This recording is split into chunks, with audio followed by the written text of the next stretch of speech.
오늘 아침에는 누가복음 18장 15절에서 17절 말씀을 가지고 하나님의 나라가 이런 자의 것이니라 라는 제목으로 말씀을 나누기 원합니다.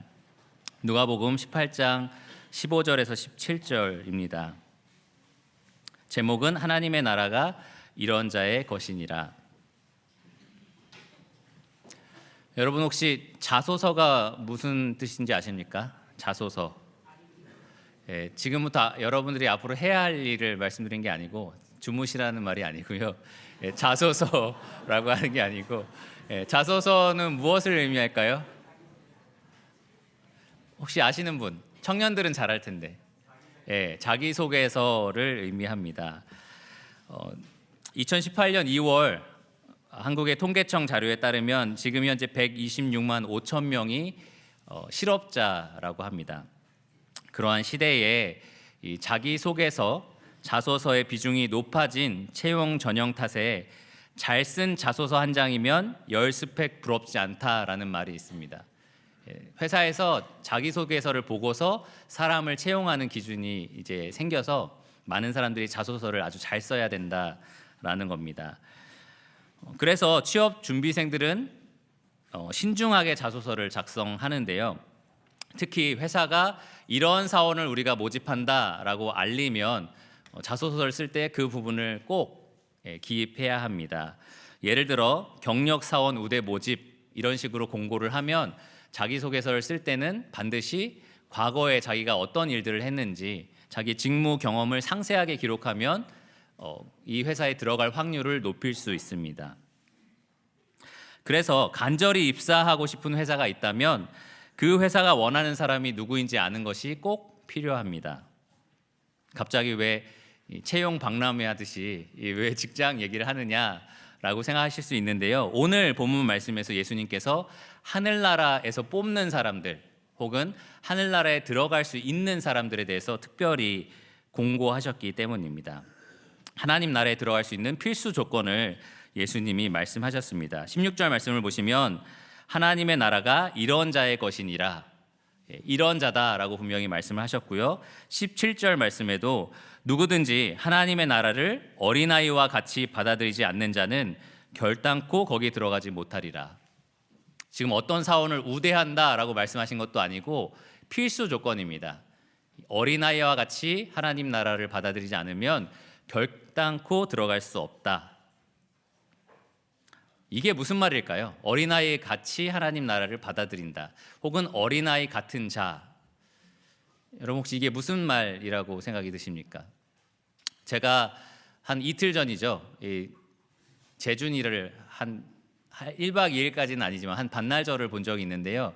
이 아이를 보면서 이 말씀을 생각을 해봤습니다. 어린아이와 같다라는 게 뭘까? 이 아이가 순수하고 착하고 좋기만 하면 좋은데 사실 그렇지 않은 모습도 많이 있습니다. 여기 부모로서 아이를 키워보신 분들은 아마 다 아실 겁니다. 정말 이런 자가 하늘나라에 합당하다고? 이런 생각이 드실 수도 있습니다. 특별히 이 아이를 아직 안 키워보신 분들도 우리 아이가 달라졌어요에 나오는 아이들 보시면 저런 자가 하늘나라에 합당하단 말이야, 이런 생각이 아마 드실 겁니다.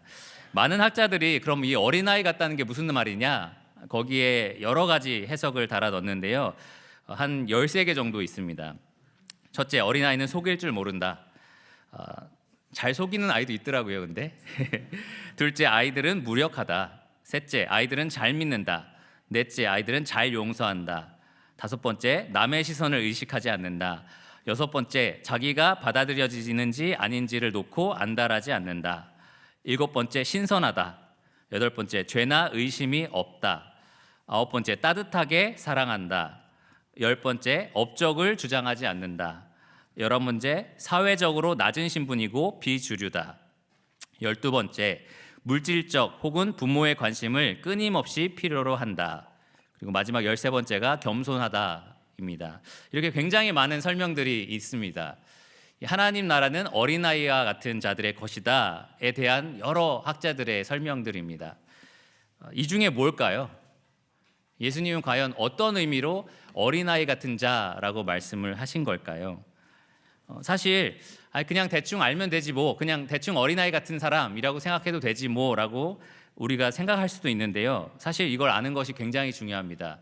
예수님이 강조하신 것처럼 이런 사람만 하나님 나라에 들어갈 수 있다라고 말씀하셨기 때문입니다.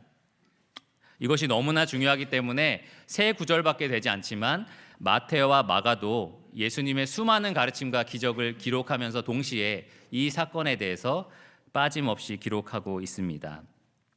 그래서 오늘은 이 본문 말씀을 통해서 하나님 나라 왕으로서 자기 백성을 택하시는 예수님께서 과연 어떤 사람을 그 나라에 들어가게 하시는지 알아보겠습니다. 그리고 여러분들은 말씀을 들으시면서 과연 내가 하나님 앞에 섰을 때 나 자신을 소개하면서 이러한 특징을 가지고 있는가, 이렇게 자기를 소개할 수 있는가 한번 생각해 보시기를 바랍니다. 그러면 본문을 찾으신 줄 알고 본문을 읽도록 하겠습니다. 누가복음 18장 15절입니다. 사람들이 예수께서 만져주심을 바라고 자기 어린 아기를 데리고 오매 제자들이 보고 꾸짖거늘 예수께서 그 어린 아이들을 불러 가까이 하시고 이르시되 어린 아이들이 내게 오는 것을 용납하고 금하지 말라. 하나님의 나라가 이런 자의 것이니라. 내가 진실로 너희에게 이르노니 누구든지 하나님의 나라를 어린아이와 같이 받아들이지 않는 자는 결단코 거기 들어가지 못하리라 하시니라. 먼저 15절 말씀해 보시면 이 상황이 펼쳐졌던 그러한 모습을 묘사하고 있습니다. 어린아이들이 많이 예수님께 나왔는데요. 이 당시에 어린아이를 위해서 축복하는 그러한 관습이 있었습니다. 이스라엘의 오랜 관습이었습니다. 혹시 여러분 잘 아시다시피 요셉이 자기 아이들 둘, 므낫세와 에브라임을 데리고 나왔을 때 자기 아버지 야곱이 팔을 이렇게 서로 해서 아이들 머리에 안수하고 축복했던 그러한 장면을 기억하실 겁니다. 그런 것처럼 이 유대인들에게는 어른이 아이에게 축복해주는 그러한 관습이 있었습니다. 예수님 당시에도 어머니들이 첫 생일을 맞이한 자기 아이들을 데리고 유명한 랍비를 찾아가서 안수하고 축복을 받는 그러한 관습이 있었습니다. 많은 사람이 지금 그 관습에 따라서 예수님에게 자기 아이를 데리고 나왔고요. 예수님께서 그 아이에게 안수하고 축복해 주시기를 기대하고 있었습니다. 지금도 마찬가지고 한국의 오래전의 상황에서는 아이들이 태어나서 1년을 채 못 살고 죽는 경우가 많았고 또 사회적으로 많이 이렇게 중요하지 않은 존재로 여겨져서 이 부모가 아이를 위해서 축복하고 좀 건강했으면 이렇게 바라는 것들이 참 많았습니다. 예수님에게 이 아이를 데리고 온 부모도 아마 그러한 마음이었을 겁니다. 특별히 이 누가의 표현을 보시면 어린 아기를 데리고 왔다 이렇게 표현되어 있습니다. 어린 아기는 갓난 아기를 말하겠죠. 그러니까 갓난 아기들을 지금 예수님께 데리고 나왔는데요. 이 누가가 어린 아기라고 썼을 때 그 단어는 브레포스라는 갓난 아기를 가리키는 특별한 단어입니다. 그렇다고 해서 지금 예수님 앞에 갓난 아기들만 나와 있다 이렇게 생각할 수는 없습니다. 왜냐하면 이 단어가 동일하게 디모데 후서 3장 15절에서 사용되었는데요. 바울이 디모데에게 네가 어려서부터 성경을 알았나니 어려서부터라는 것을 표현할 때 사용되었습니다. 갓난 아기는 성경을 알지 못하죠. 성경을 듣고 알아들을 수 있을 정도의 나이까지 포함하는 단어입니다. 뿐만 아니라 16절에 예수님께서 어린 아이들이 내게 오는 것을 금하지 말라 용납하라 라고 말씀하실 때 그때 어린 아이는 혹시 주일학교 선생님들은 아실 수 있는 단어인데요. 파이디온이라는 단어입니다. 그러니까 많은 그 연령을 포함할 수 있는 그러한 단어입니다. 그래서 지금 예수님 앞에 갓난 아기부터 시작해서 아장아장 걷는 아기, 뭐 말을 이제 살짝 할 수 있는 아기, 알아들을 수 있는 아기, 다양한 아이들이 지금 예수님 앞에 나와 있었을 겁니다. 그리고 부모가 이 아이에게 축복해줬으면 하는 마음으로 기대감을 가지고 있었을 거고요. 많이 기뻐하면서 그 자리에 나왔을 겁니다. 그런데 그 광경을 지켜보는 제자들은 마냥 기뻐할 수만은 없었습니다. 특별히 예수님께서 아주 중요한 가르침을 전하시고 아주 멋있는 그리고 특별한 그러한 기적들을 보여주고 계시는데 이렇게 별로 중요하지 않은 아이들, 갓난 아기들, 별로 그 당시 사회적으로 별 볼 일 없었던 그런 아이들에게 많은 시간을 빼앗기는 것은 별로 합당치 않다라는 생각이 이 제자들에게 있었습니다.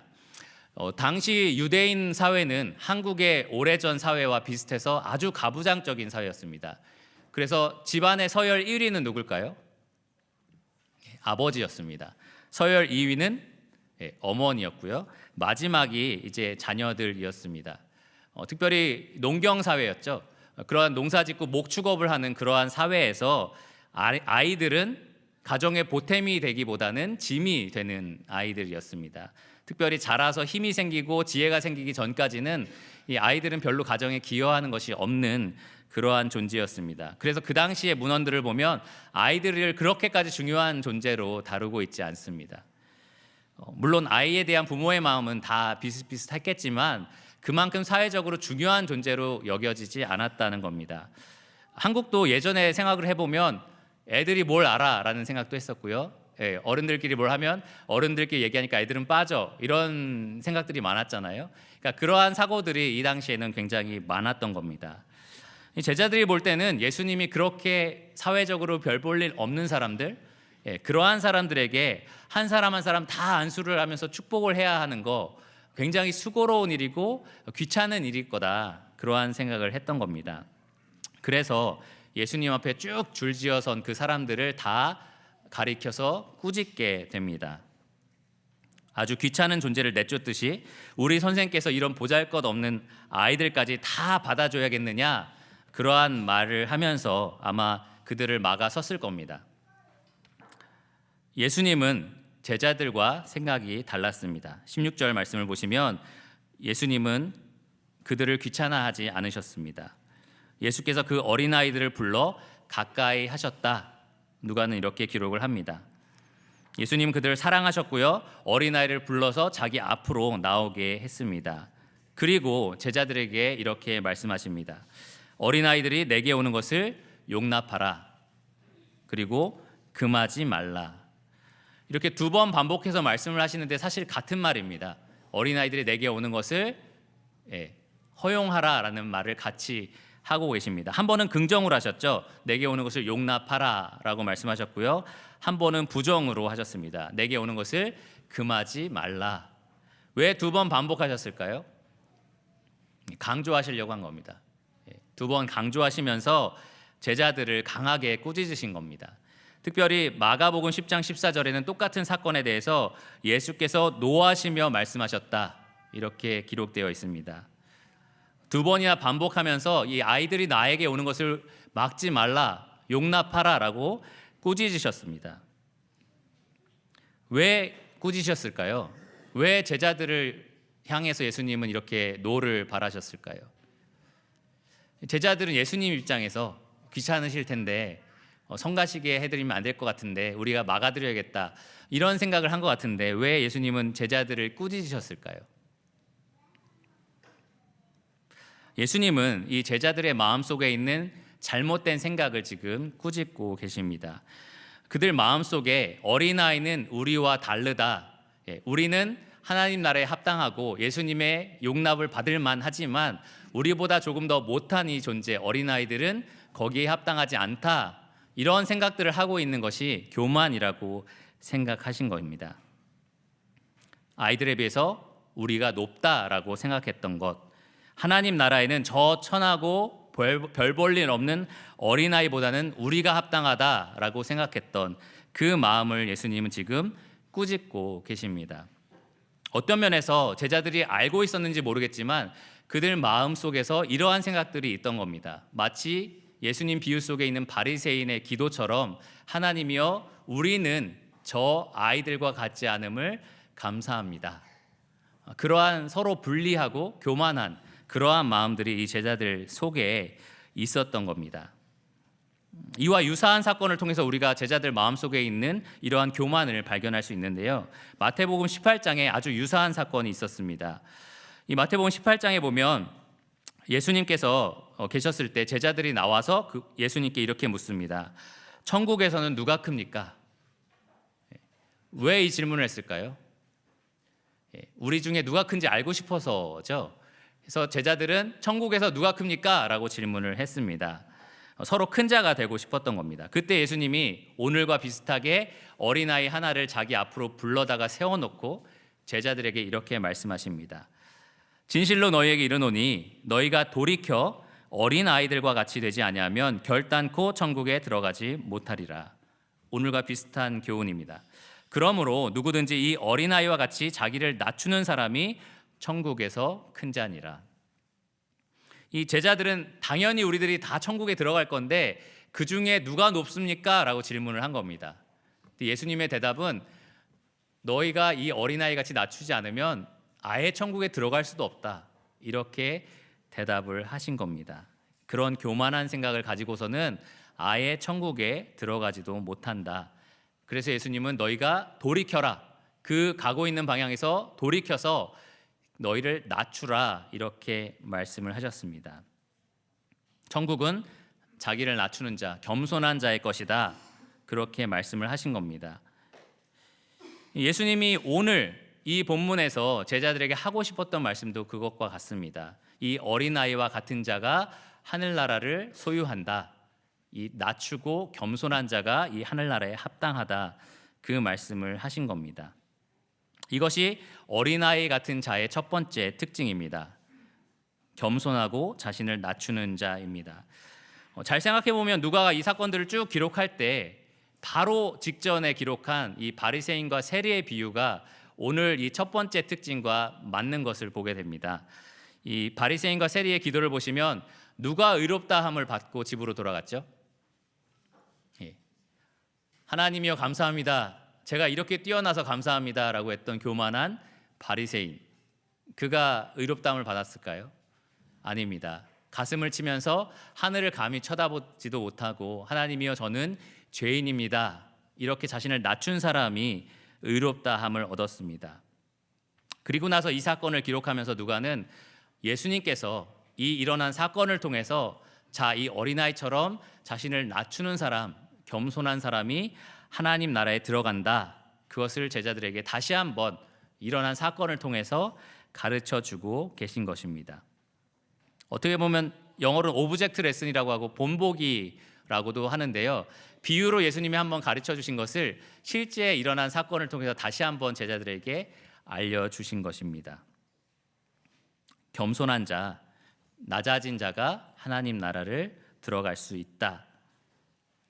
예수님은 또 마태복음 5장 3절에 보면 똑같은 가르침을 주셨습니다. 심령이 가난한 자가 복이 있나니. 자기 영혼이 가난해서 내 영혼이 가지고 있는 것이 없다.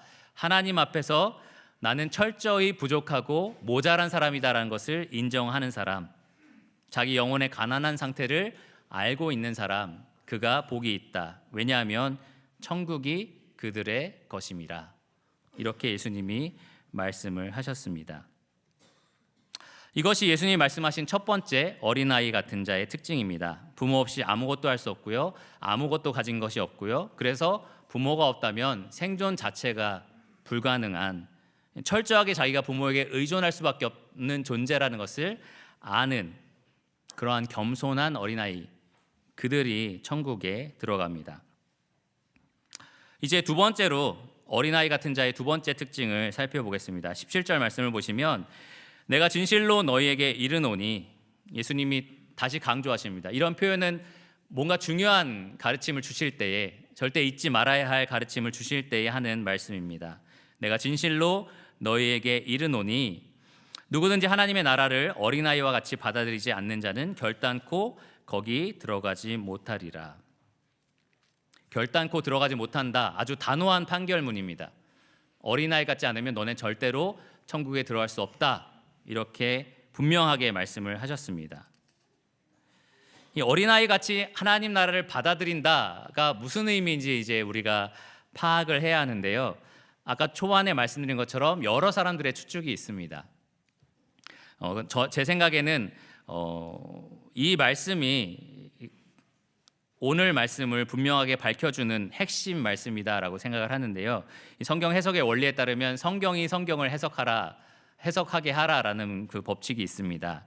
저는 시편 131편, 다윗이 기록한 이 시편이 오늘 이 어린아이 같이 하나님 나라를 받아들인다라는 의미를 밝혀주는 키포인트라고 생각을 합니다. 잠시 시편 131편을 살펴보겠습니다. 구약성경 899페이지 정도에 있고요. 이 시편을 통해서 과연 어린아이 같은 자가 어떤 사람인지 생각해 보겠습니다. 구약성경 899페이지 정도에 있고요. 시편 131편입니다. 찾으셨나요?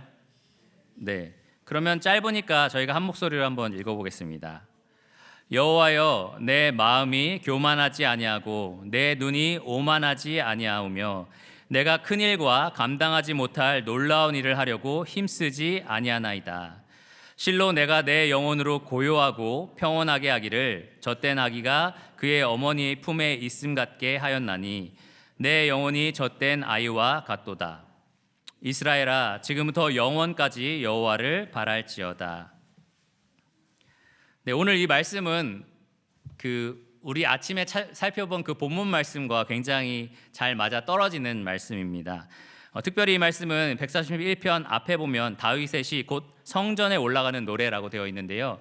하나님이 계시는 장소, 그 존전에 우리가 나아갈 때에 그분과 함께 동행하고 싶어하는 마음으로, 그 기쁜 마음으로 기록한 시입니다. 누구든지 하나님께 나아간다면 이러한 마음을 가져야 된다라고 우리가 생각할 수 있습니다. 먼저 1절을 보시면 우리가 방금 전에 살펴본 겸손한 어린아이의 특징이 나옵니다. 다윗은 이렇게 노래하는데요. 여호와여, 내 마음이 교만하지 아니하고 내 눈이 오만하지 아니하오며 내가 큰 일과 감당하지 못할 놀라운 일을 하려고 힘쓰지 아니하나이다. 첫째로 내 마음에 교만이 없습니다. 둘째로 내 눈에 오만함이 없습니다. 세 번째로 내가 어떤 일을 내세우거나 자랑하려고 하지 않습니다. 이렇게 말을 합니다.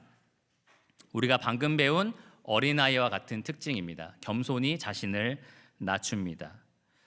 두 번째 어린아이의 특징을 2절에서 다윗이 우리에게 설명해 줍니다. 보시면 실로 내가 내 영혼으로 고요하고 평온하게 하기를 젖된 아이가 그의 어머니 품에 있음 같게 하였나니 내 영혼이 젖된 아이와 같도다. 혹시 아이를 키우시는 분들 중에 젖된 아기가 어머니 품속에 있을 때 얼마나 평온해 하는지 경험적으로 아시는 분들이 많이 계실 겁니다.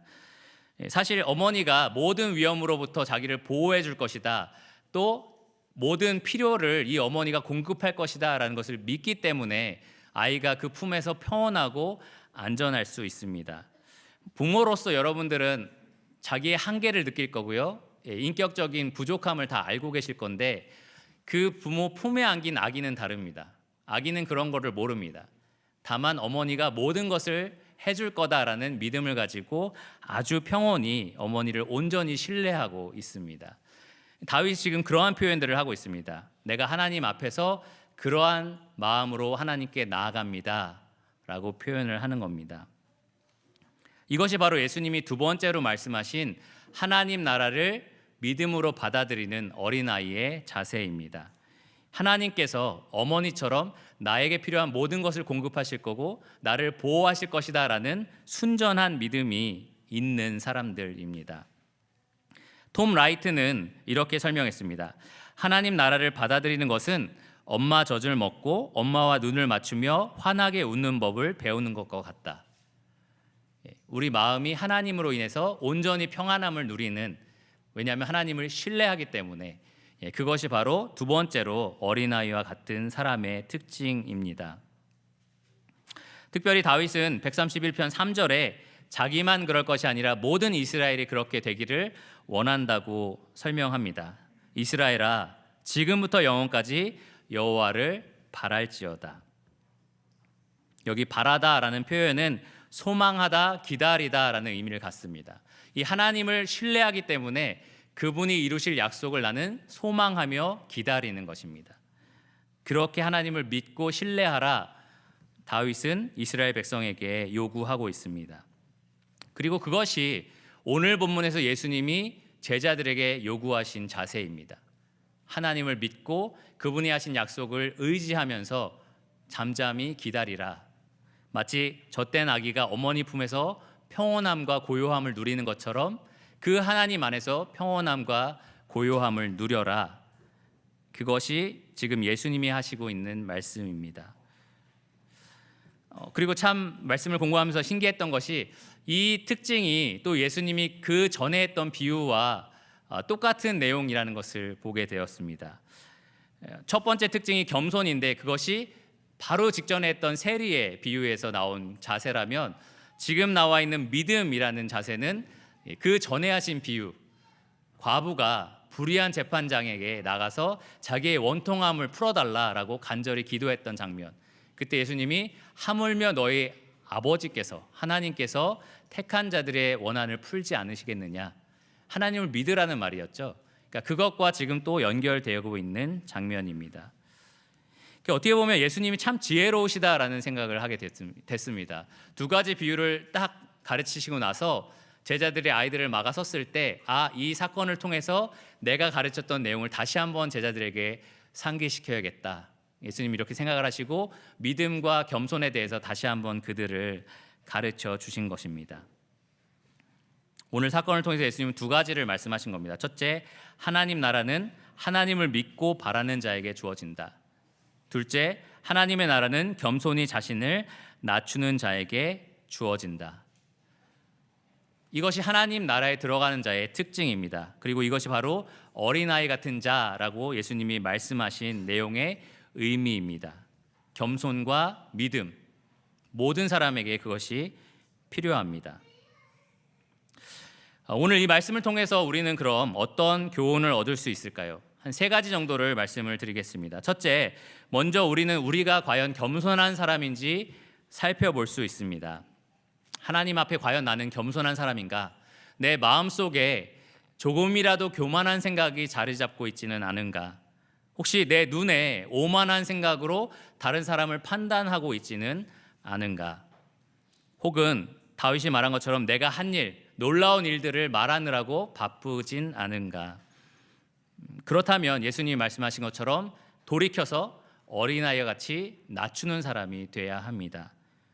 겸손히 자신을 낮추는 사람만이 하나님 나라에 합당하기 때문입니다.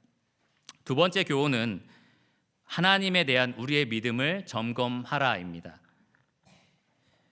과연 내가 하나님을 믿고 있느냐 믿지 않느냐, 이 어린아이 같이 믿고 있느냐라는 것을 확인할 수 있는 방법은 평안하냐라는 겁니다.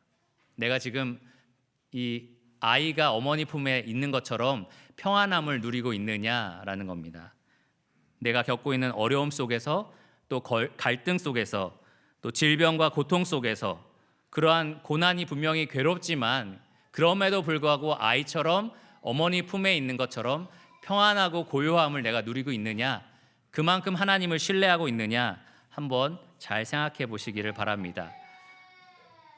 만일 그렇지 못하다면, 내 안에 불안이 있고 염려가 있다면 예수님이 말씀하신 것처럼 정말 내가 어린아이 같은 자인지, 하물며 하나님께서 이것을 돌아보지 않겠느냐라고 말씀하신 그 주님의 질문을 내 영혼에게 다시 한번 던져보셔야 합니다. 마지막 세 번째 교훈은 오늘 이 본문에서 예수님이 어린아이들을 영접했던 장면에서 얻을 수 있는 교훈입니다. 예수님은요, 이 어린아이를 하찮게 여기지 않으시고 받아주셨습니다. 제자들이 볼 때는 별 볼 일 없는 아이였지만 예수님이 볼 때는 이런 자들이 귀한 자다라고 하면서 기뻐하셨습니다. 우리 유평교회의 특징 중에 하나는 어른들이 아이들을 굉장히 사랑하고 예뻐한다라는 건데요. 그러한 마음에서 조금 더 확장되어서 여러분들이 받기 힘든 사람도 그런 식으로 용납하고 받아주는 사람이 되어야 합니다. 낮고 천해 보이는 사람, 주님께서 보실 때에 정말 또 제자들이 볼 때에 별 볼 일 없었던 사람, 그런 사람도 내가 받을 수 있느냐 한번 생각해 보시기를 바랍니다. 예수님은 죄인과 세리를 받아주시고 함께 식사하셨는데요, 많은 바리새인들이 물어봅니다. 왜 어떻게 그런 죄인과 밥을 먹느냐, 어떻게 그럴 수 있느냐. 그때 예수님께서는 건강한 자에게는 의사가 쓸데없고 병든 자에게라야 쓸데있나니 내가 의인을 부르러 온 것이 아니요 죄인을 불러 회개시키러 왔노라, 이렇게 말씀을 하셨습니다. 예수님께서 죄인을 거절하지 않고 불러주셨고 그들을 위해서 치료하는 능력을 보여주셨기 때문에 여러분과 제가 의로운 사람이 되었습니다. 우리가 그 은혜를 받은 자라면 우리도 마땅히 우리 눈에 볼 때 별 볼 일 없고 하찮고 혹은 내가 도저히 받을 수 없을 것 같은 그러한 죄인들도 용납하고 은혜를 베풀어야 되는 것이 마땅한 일입니다. 마치 바리새인처럼 저런 사람과 나는 어울릴 수 없어, 저 사람과 나는 근본부터 달라, 그러한 생각을 갖는 것은 합당하지 않습니다. 특별히 우리가 6월 23일에서 24일에 복음 집회를 앞두고 있는데요. 제가 한번 생각해 봤습니다. 내가 초대할 수 있는 믿지 않는 사람이 있나? 내가 주변에 지금 어울리고 있는, 내가 집에 초대도 하고 내가 가서 만나고 있는 믿지 않는 사람들이 있는가? 한번 생각을 해봤습니다.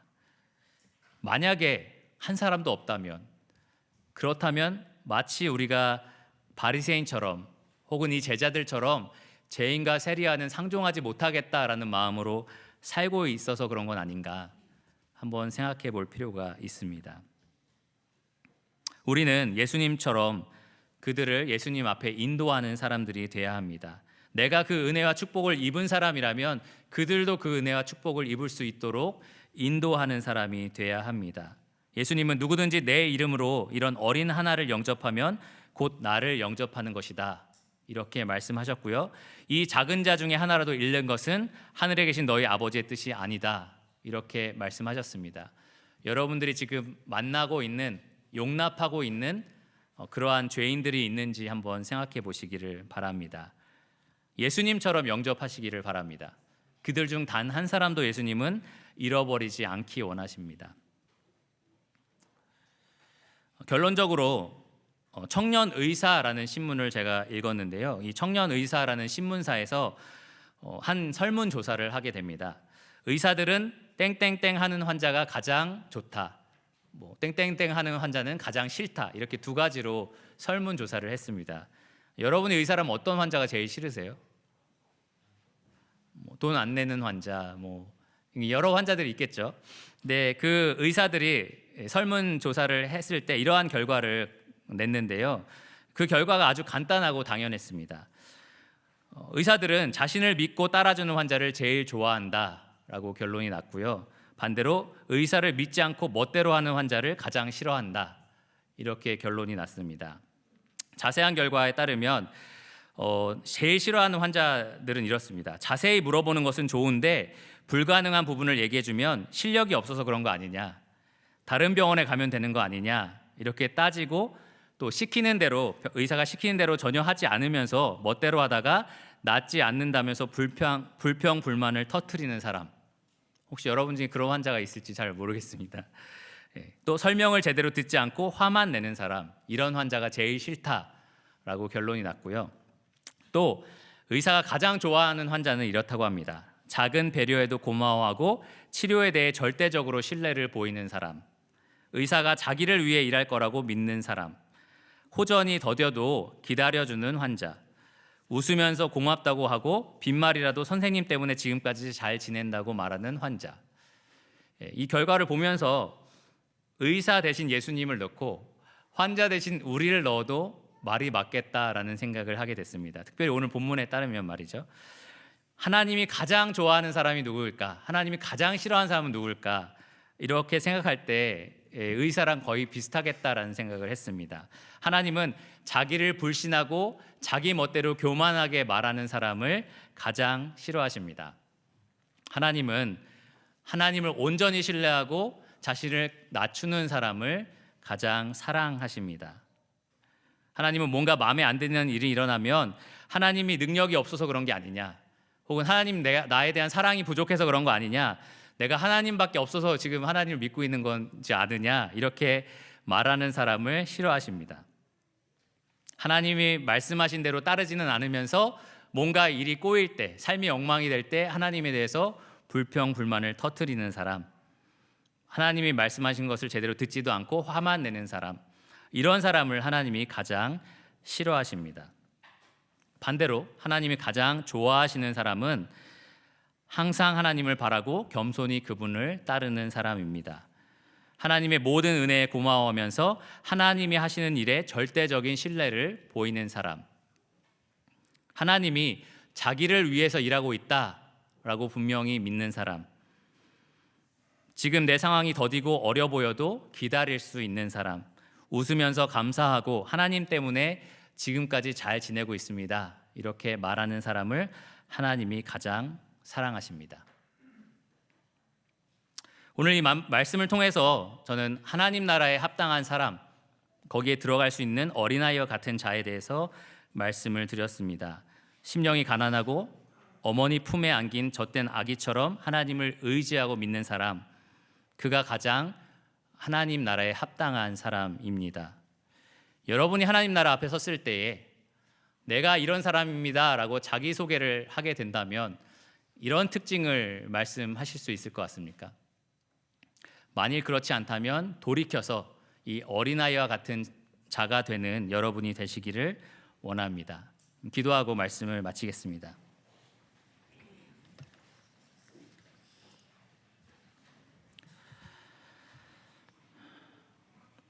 주님 감사합니다. 정말 작은 일에 불과했지만 예수님께서는 그 일을 통해서도 제자들에게 하나님 나라에 합당한 특징을 말씀해 주십니다. 그 지혜로운 가르침을 오늘 이 시간 다시 한번 저희에게도 알려주심에 감사를 드립니다. 주님, 저희가 참 마음에 교만이 많은 것을 보게 됩니다. 어린 아이와 같이 온전히 주님을 신뢰해야 하는 존재이면서도 창조주 앞에서 마치 우리가 독립적인 사람인 것처럼 교만할 때가 많습니다. 다른 사람과 비교해 보면서 내가 더 낫다라고 말할 때가 참 많습니다. 내가 한 모든 일들이 다 주님께서 주셔서 하신 일인데 자랑할 때가 참 많이 있습니다. 주님, 저희 마음을 낮추시고 겸손하게 해주시기를 원합니다. 주님, 또한 우리가 온전한 믿음을 회복하기를 원합니다. 주님 품에 있는 자로서 주님께서 모든 것을 허락하시고 또 보호하시며 공급하실 것을 굳건히 믿는 어린아이 같은 자가 되게 하여 주시기를 원합니다. 그래서 모든 성도가 주 안에서 평안을 누릴 수 있게 하여 주시기를 원합니다. 주님, 마지막으로 우리 모두가 이 세상 사람들에 대한 불쌍히 여기는 마음을 갖게 하여 주시기 원합니다. 주님께서 용납하고 또 받아들였던 많은 죄인들을 우리가 거절하고 또 상종하지 못할 사람으로 분리하지 않게 하여 주시기 원합니다. 우리 삶 가운데 우리가 용납하고 사랑하는 믿지 않는 사람들을 주님께서 더해 주시고 그들이 복음을 듣고 주님의 자녀가 되는 그러한 축복을 누릴 수 있도록 마치 자기 어린 아이를 데려다가 그 축복을 얻게 하고 싶었던 부모의 마음처럼 우리가 그 믿지 않는 자들을 데리고 주님께 나와서 축복을 누리게 하는 그러한 기쁨과 소원을 갖게 하여 주시기를 원합니다. 주님, 들려진 모든 말씀을 기억하며 주님께 감사를 드립니다. 예수님 이름으로 기도드렸습니다. 아멘.